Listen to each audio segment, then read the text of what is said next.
van a ser las concentraciones sanguíneas de potasio. Si es que tenemos mucho potasio en la sangre, ¿qué creen que va a haber? ¿Aumento o disminución de aldosterona? Disminución. Como feedback. A ver, se lo pongo acá. Aumentos. Muy bien, tendría que aumentar la aldosterona para que podamos secretar potasio. ¿Listo? Eso no se olvide. A ver, ¿qué más tenemos que recordar?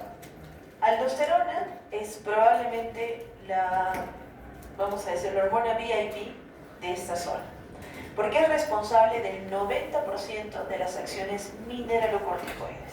¿Listo? Y recuerden, la actividad mineralocorticoide es 3000 veces mayor que el cortisol. Es decir, el cortisol va a tener funciones mineralocorticoides. Pero si comparamos cortisol con aldosterona, pues aldosterona tiene 3000 veces más potencia como mineralocorticoide que el cortisol. Por tanto, pequeñas cantidades de cortisol podrían causar alteraciones de agua, por ejemplo. Fíjense lo que les estoy diciendo. Cortisol tiene funciones mineralocorticoides. Aldosterona es mucho más potente, pero sí tiene. Entonces recuerden, el cortisol puede causar alteraciones con el agua, puede causar alteraciones con el sodio, puede causar alteraciones con potasio. ¿Con la misma intensidad que aldosterona? No, con una intensidad mucho menor. Pero es una intensidad suficiente para que ustedes se den cuenta cuando una persona, por ejemplo, tiene exceso de cortisol. ¿Listo? ¿Hasta aquí hemos entendido? ¿Sí? ¿Todos? Muy bien. Entonces, estamos viendo que la cantidad de cortisol en el suero es 2000 veces mayor a la aldosterona. Y justamente este 2000 veces mayor hace que su función como mineralocorticoides pueda ser evidenciado clínicamente en algunos pacientes. ¿Listo? Entonces, a ver, para volver a repetir esta parte. El principal mineralocorticoide que vamos a ver va a ser aldosterona. Cortisol va a tener funciones como mineralocorticoide, pero sus funciones son 3000 veces menores que la aldosterona, pero su concentración es 2000 veces más que la aldosterona. Entonces eso compensa un poquito más este punto, este campo. ¿Listo? ¿Hasta aquí hemos entendido? ¿Sí? Muy bien. Ya terminamos con la capa externa y nos vamos a la capa media. En la capa media se le llama la zona fasciculada. Y en la zona fasciculada va a ser donde se van a producir los andrógenos suprarrenales.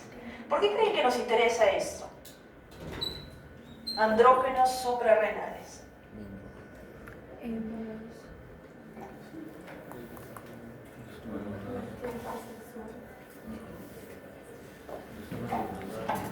¿Quién era un andrógeno?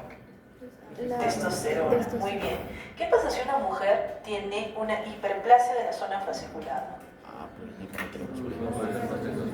Excesiva secreción de testosterona. Creo que levantaste la mano. Ya. Va a tener andrógenos sexuales que lamentablemente van a tender a dar estas características que ha dicho su compañera.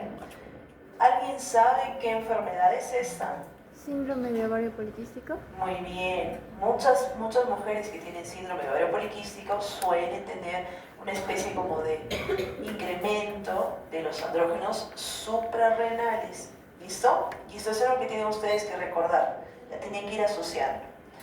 A ver, la zona fasciculada también va a producir glucocorticoides. Entonces estamos viendo, hemos visto primero los mineralocorticoides. ¿Quién es un mineralocorticoide?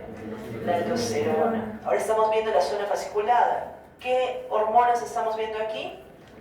Muy bien, andrógenos suprarrenales y glucocorticoides. Cuando hablamos acerca de glucocorticoides, pues a la cabeza de ellos va a estar cortisol. Entonces estamos viendo que cortisol tiene función mineralocorticoide, pero también está teniendo función muy similar a la que está sucediendo en la zona fasciculada. Y recuerden, cortisol nosotros también le vamos a llamar hidrocortisona cuando esté fuera del cuerpo. O sea, por ejemplo, un paciente que nosotros necesitemos inyectarle cortisol, pues no vamos a poder hacerlo, pero sí podemos inyectarle hidrocortisona y va a tener una función similar. interna se llama zona reticular. Y es la zona reticular la maestra para que ustedes entiendan los glucocorticoides. Es decir, si alguien les pregunta dónde se secreta el cortisol, pues ustedes van a decir en la capa reticular o en la zona interna de la corteza suprarrenal. Y es probablemente la zona más importante que ustedes tienen que recordar. Cuando hablamos acerca de glucocorticoides como el cortisol, hemos dicho que se va a llamar hidrocortisona cuando está fuera del cuerpo. Para su secreción va a requerir de la hormona ACTH. ¿Qué se acuerdan ustedes de ACTH?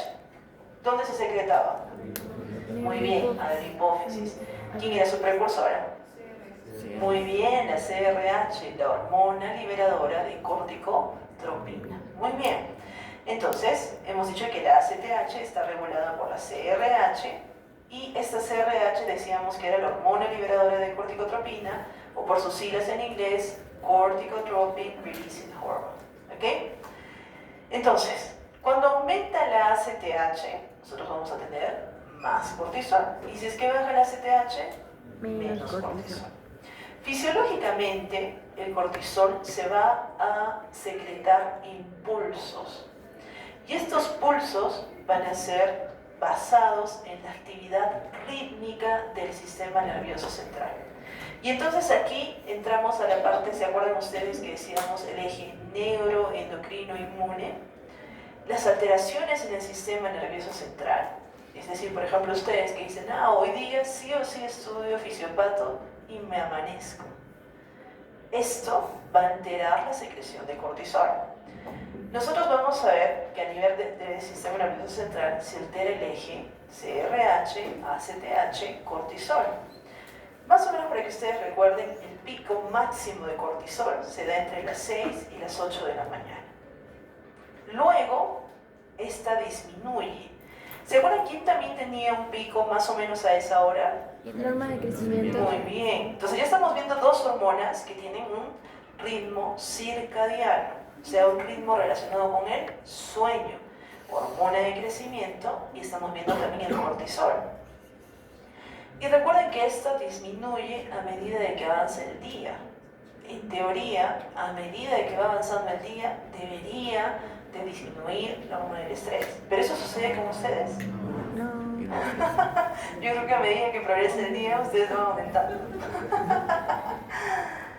Y en general, más o menos para que ustedes entiendan, nosotros clásicamente, y existe una razón por la cual hay ese pico de cortisol a las 6 a 8 de la mañana, ¿por qué creen ustedes que sucede?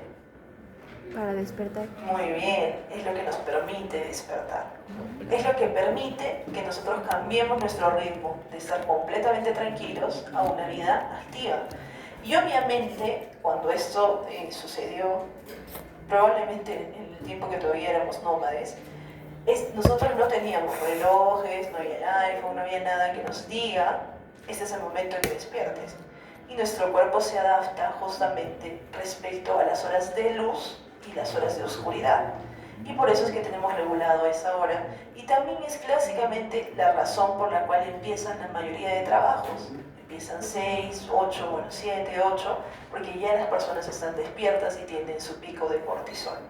Sin embargo, nosotros los médicos trabajamos así. No todos, los patólogos sí, pero los demás, ¿qué tienen? Guardias. ¿Y qué pasa con los guardias? No duermo. Si tienes suerte, puedes dormir unas horitas, pero en la mayoría de los casos alteras tu ritmo circadiano y este patrón diurno se invierte. Y esto es algo interesante porque se altera, recuerden, los ciclos que nosotros estamos teniendo. Entonces, en el momento en que ustedes, por ejemplo, deciden quedarse toda la noche para estudiar, se altera este ritmo circadiano y de pronto a los siguientes días o a las siguientes semanas van a empezar a tener algo que se llama despertares nocturnos. Es decir, su pico de estrés ya no va a ser a las 6 y 8 de la mañana, sino se va a acumular ¿a qué hora creen? A las 4. A las 3 de la mañana. Y por eso los antiguos, ¿cómo le llamaban a esa hora? La hora del diablo, la hora del chocarrero, no sé qué cosa más. Sí, así es. ¿El chamuco? No sé qué es. Eso sí es nuevo, debe ser de esta generación. Entonces, ¿qué es lo que ha sucedido con esta persona? Ha acumulado sus niveles de estrés. ¿Dónde debería ser su nivel de estrés más bajo? En la noche, 3 de la mañana, 4 de la mañana, que en la adenohipófisis se sensa la cantidad de cortisol. Pero ¿qué sucede si la cantidad de cortisol es muy alta, como en el pico? ¿Qué va a suceder? ¿Qué le va a decir a su cerebro? Despierta. ¿Y qué va a decir su abuelita? Ya le está chupando el diablo, o algo está sucediendo, seguro que le han ojeado. Pero ustedes ya saben, es por sus niveles de estrés que están muy por encima de lo normal. ¿Listo? Muy bien. Entonces, ¿qué modifica el ritmo? Modifica los estresores. ¿Cómo cuáles? Pueden ser estresores físicos, algo que siempre recomiendan los expertos en lo que es higiene del sueño, es que no se realice, por ejemplo, ejercicio físico 2 horas antes de dormir, porque esto genera picos de cortisol y alteran justamente el ritmo regular. Pero estresores psicológicos, me parece que es de los que ustedes están más expuestos, son probablemente una de las grandes razones por las que se podría alterar este ritmo. También depresión. La depresión endógena altera el ritmo circadiano. Ya en algún momento, quizás no en esta clase, pero cuando hagan ustedes psicología y psiquiatría, ustedes van a ver cómo parte de nuestro sistema límbico frontal van a causar alteraciones en estos ritmos.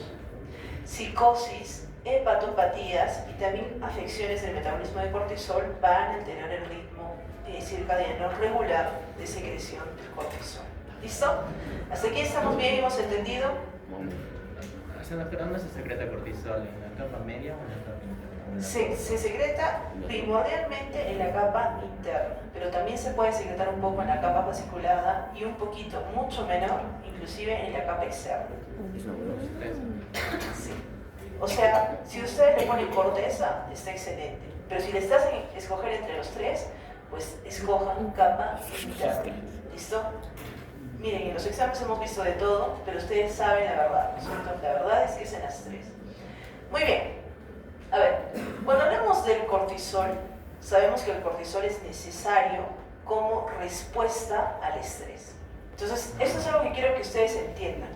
El cortisol nos permite reaccionar al estrés. Es decir, es necesario para la supervivencia. Si es que ustedes no tienen cortisol, ahorita entraría un tigre, ¿se acuerdan? ¿Y qué va a suceder con ustedes? Se los come, ¿no? O sea, si es que se quedan tranquilos, no hacen nada, probablemente va a suceder algo que esperemos que no suceda. ¿Listo? También recuerden que el cortisol ayuda a regular las funciones metabólicas del cuerpo y está relacionado con el control, y esto es algo que me preguntaron en algunas clases pasadas. El cortisol controla la respuesta inflamatoria. Entonces, aquí nosotros hemos integrado neurona, endocrino y sistema inmune. Y por tanto, a ver, veamos los específicos. Con respecto al metabolismo de la glucosa, estimula la gluconeogénesis. Por tanto, ¿se produce o se disminuye la glucosa? Se produce. Muy bien. Disminuye el consumo de glucosa por los tejidos. Por tanto, ¿qué sucede con la glucosa? Aumenta. Está más biodisponible, aumenta la glucosa. ¿A qué nos hace recordar este aumento de la glucosa? Al glucagón. Ya, también, pero primordialmente a diabetes. Muy bien. Es un estado casi como si fuera diabetogénico. ¿Qué pasa con las proteínas? Aumenta la descomposición de las proteínas e incrementa la concentración de proteína plasmática. Entonces estamos viendo que se destruye un poco las proteínas regulares. ¿Qué pasa con las grasas? Aumenta la movilización de ácidos grasos e incrementa el consumo de ácidos grasos. Estamos viendo que está generando que haya movilización de ácidos grasos. Con respecto a lo que les interesaba, acción antiinflamatoria. Nosotros, recuerdan ustedes, teníamos células inflamatorias. ¿Alguien recuerda qué células?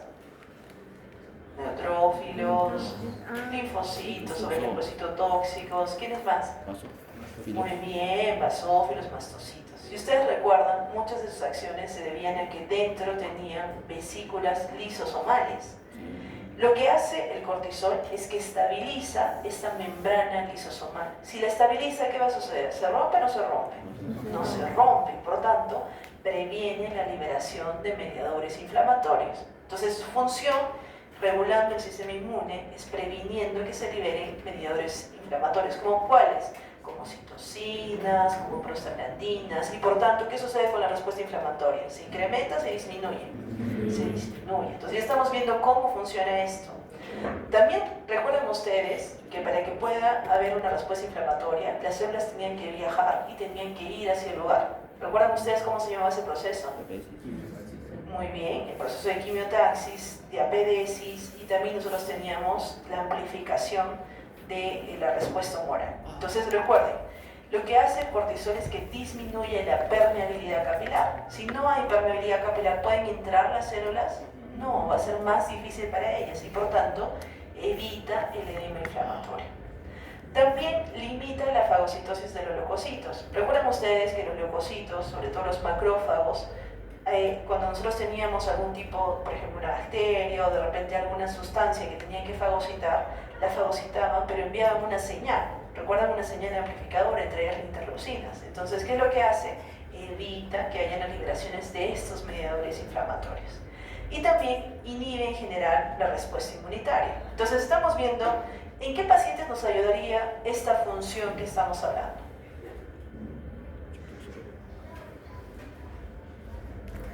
Los que tienen artritis reumatoide. Ya, de repente un paciente con artritis reumatoidea. Disminuimos la inflamación, podríamos mejorar los síntomas. ¿Quién más? ¿En quién más podríamos nosotros utilizar estas funciones? Eosinofílicos. Muy bien. Uno típico, excelente, un paciente asmático. Un paciente asmático, nosotros nos decíamos, ¿se acuerdan ustedes? La liberación de inmunoglobulina E, la histamina, el edema, y se acuerdan que inclusive causa remodelación. Eso lo podemos prevenir si es que le damos corticosteroides. No le vamos a dar cortisol per se, pero vamos a dar similares, corticosteroides. Bien, pero no todo es bueno, ¿no? Nos conviene, por ejemplo, que baje la inflamación en un paciente que está luchando contra un germen agresivo. No, entonces mucho cuidado con eso, porque al inhibir la respuesta inflamatoria, en general, por ejemplo, en un paciente que es asmático y le estamos dando crónicamente, va a causar atrofia del tejido linfoide. Y si es que se atrofia el tejido linfoide, ¿eso es algo bueno o es algo malo? Malo. Eso es algo que es perjudicial para el paciente. En general, también disminuyen los eosinófilos, reduce la formación de anticuerpos, disminuye el desarrollo de la inmunidad mediada por células, reduce la fiebre y también inhibe la actividad de los fibroblastos, previniendo la remodelación general. Ahora, psicológicamente, aunque no lo crean, el cortisol puede contribuir a la inestabilidad emocional. ¿Y eso nosotros queremos en nuestro paciente? No. ¿Queremos inestabilidad? ¿Quién me ha dicho que sí? ¡Qué malvados! Y algo que es importante es el efecto permisivo. Este, por ejemplo, es algo que todavía no se ha preguntado en los exámenes, que yo creo que es algo muy interesante de preguntar. Que recuerden que el cortisol facilita la respuesta de los tejidos a las influencias humorales y neuronales. Eso se refiere al efecto permisivo. Y esto, por ejemplo, vemos que en estrés extremo, las catecolaminas, en general la adrenalina, noradrenalina, pueden actuar en los tejidos de una manera óptima. Entonces, como que permite que se den los efectos de los demás. A eso se refiere el efecto permisivo. ¿Listo? Muy bien. También recuerden que nosotros vamos a ver que en el cerebro tenemos receptores para cortisol. Y eso es algo que quiero que ustedes recuerden, y yo siempre le pongo especial énfasis a estas clases, porque ustedes, aunque no lo crean, van a ser sometidos hacia mucho estrés. De hecho, según la Universidad de Oxford, la medicina es de las, me parece que es la número 1 o número 2, de acuerdo a algunas, de las carreras más estresantes que existen. Entonces, ustedes prácticamente van a vivir su vida intoxicados por el colesterol. Salvo que, a ver, ¿qué tendrían que hacer para no vivir intoxicados por el colesterol? Muy bien. Muy bien. Alimentación adecuada, descanso adecuado. ¿Qué más? Ejercicio. Ejercicio. Salir al sol, perfecto. ¿Qué más?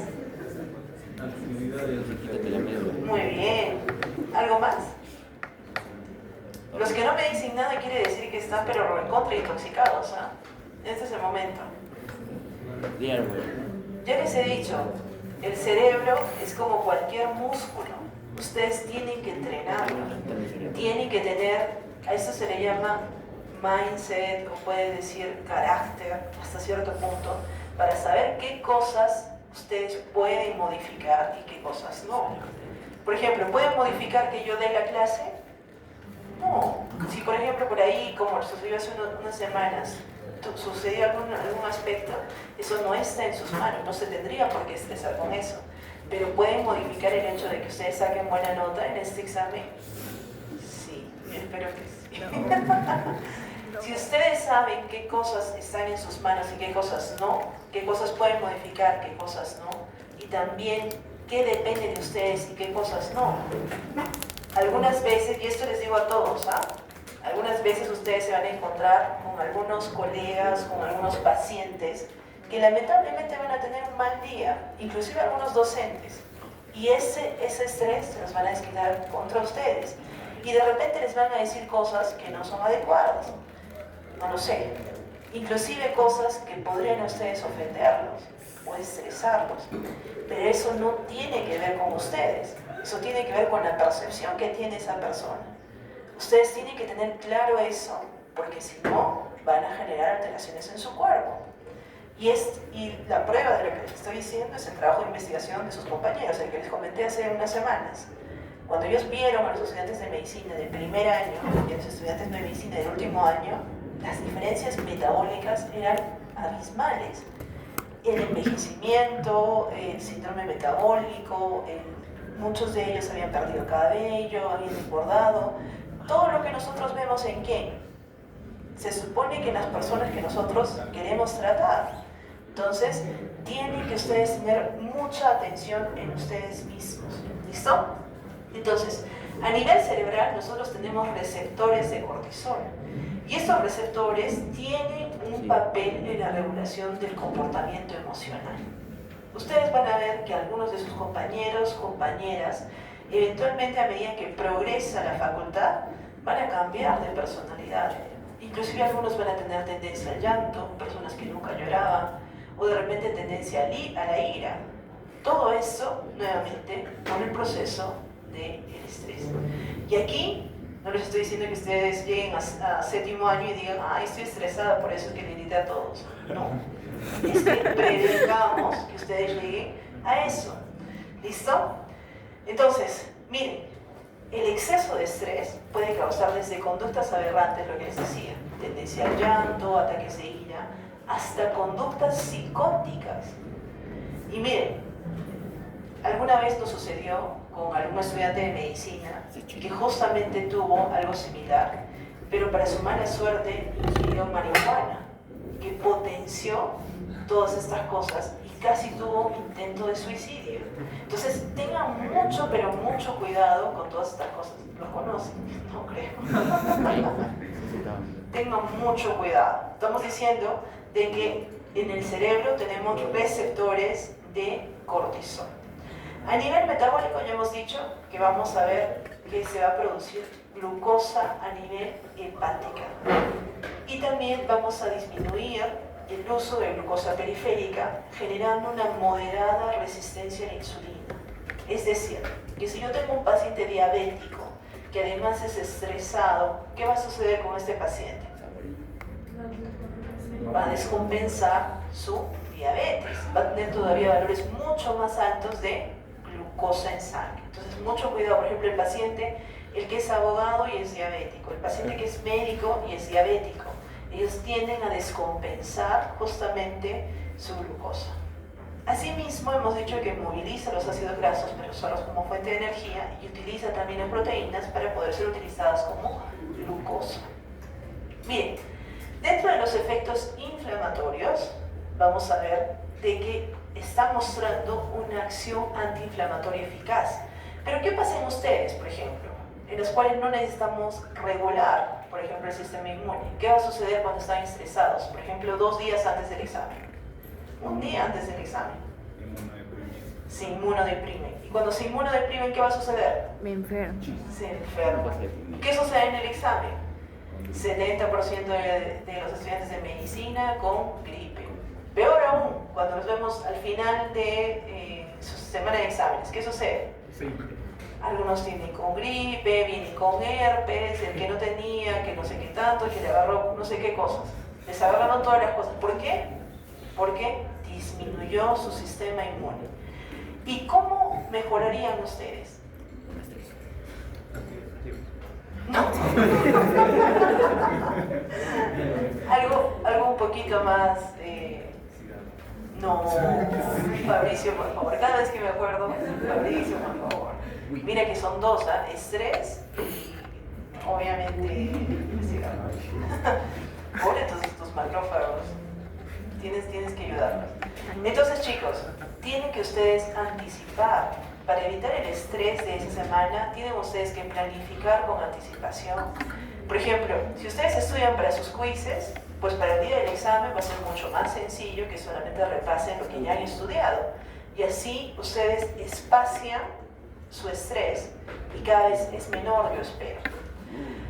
A ver, decíamos que dosis farmacológicas, más allá de las fisiológicas, suelen tener esta acción antiinflamatoria. A ver, un corticosteroide que nosotros utilizamos mucho y que quizás ustedes conocen es la dexametasona. La dexametasona suele ser utilizada con bajo esta premisa. Ahora, en la fase temprana hemos dicho que bloquea la inflamación, es decir, estabiliza las membranas lisosomales, no se liberan los mediadores inflamatorios, disminuye la permeabilidad capilar y hemos dicho que disminuía la inmunidad celular y la humoral. Sin embargo, no solamente hace eso, sino también reduce la fiebre e inhibe también la síntesis de prostaglandinas. Pero también tiene un efecto en la fase de cicatrización. ¿Recuerdan ustedes qué sucedía en la fase de cicatrización? ¿Recuerdan? Cascada de coagulación y luego cicatrización. Formación de fibroblastos. Y recuerden que los corticoides inhiben o suprimen los fibroblastos, retrasando la formación de cicatrices. ¿Cómo utilizarían este proceso en un paciente?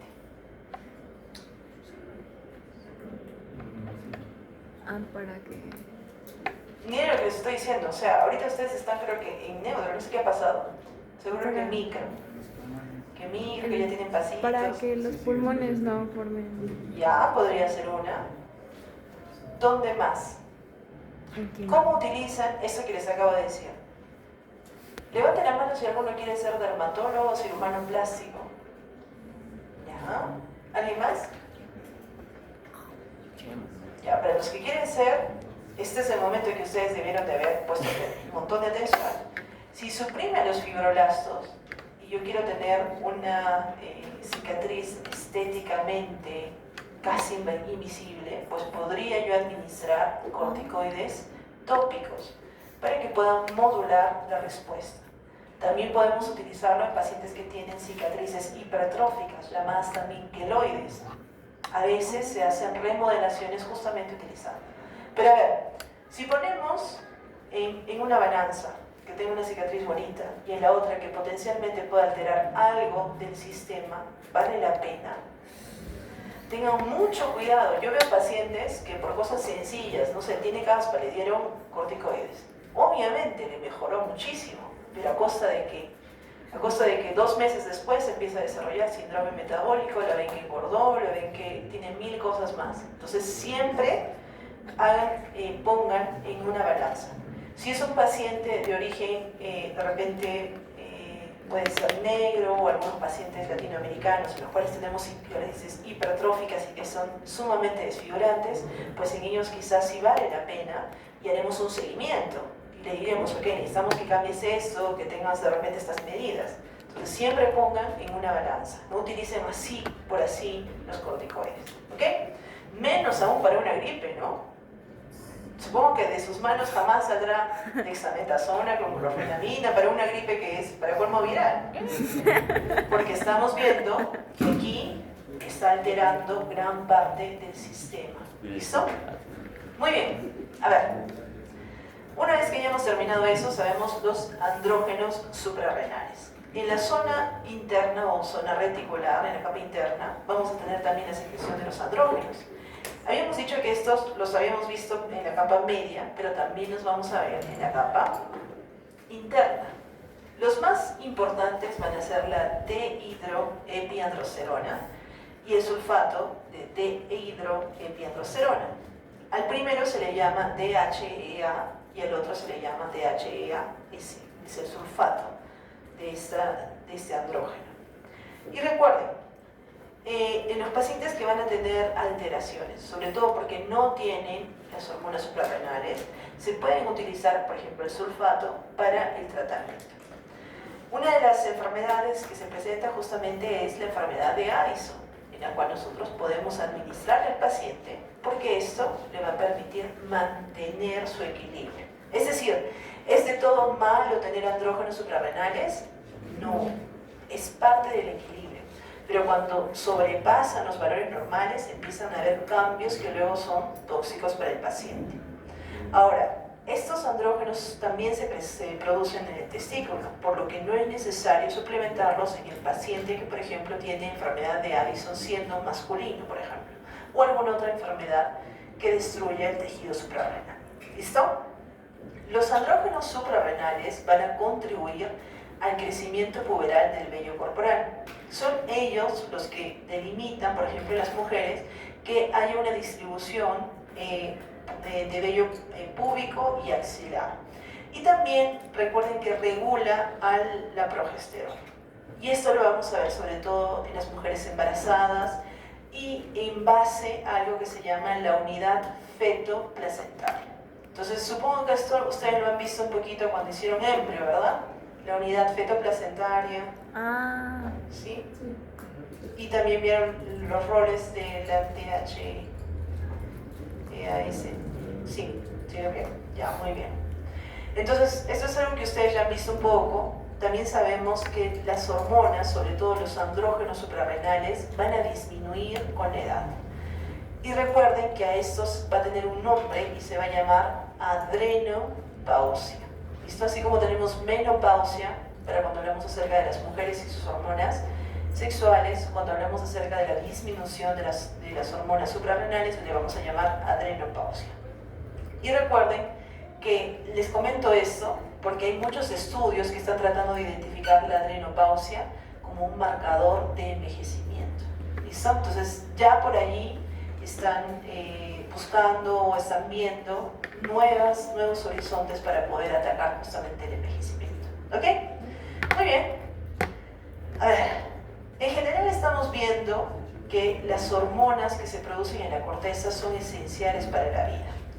Y por tanto, cuando se pierde la función suprarrenocortical, esto no solamente nos va a causar alteraciones o enfermedades, sino que puede ser mortal. ¿Recuerdan cuando hablábamos acerca de hipopituitarismo, panhipopituitarismo, y decíamos que la última que se tenía que perder era ¿cuál? Justamente las hormonas adrenales, porque estas definitivamente pueden ser mortales si no reciben el tratamiento oportuno. Muy bien, chicos. A ver, les voy a dar un break porque ya los veo que están destrozados. 5 minutos y regresan para que continuemos con la clase.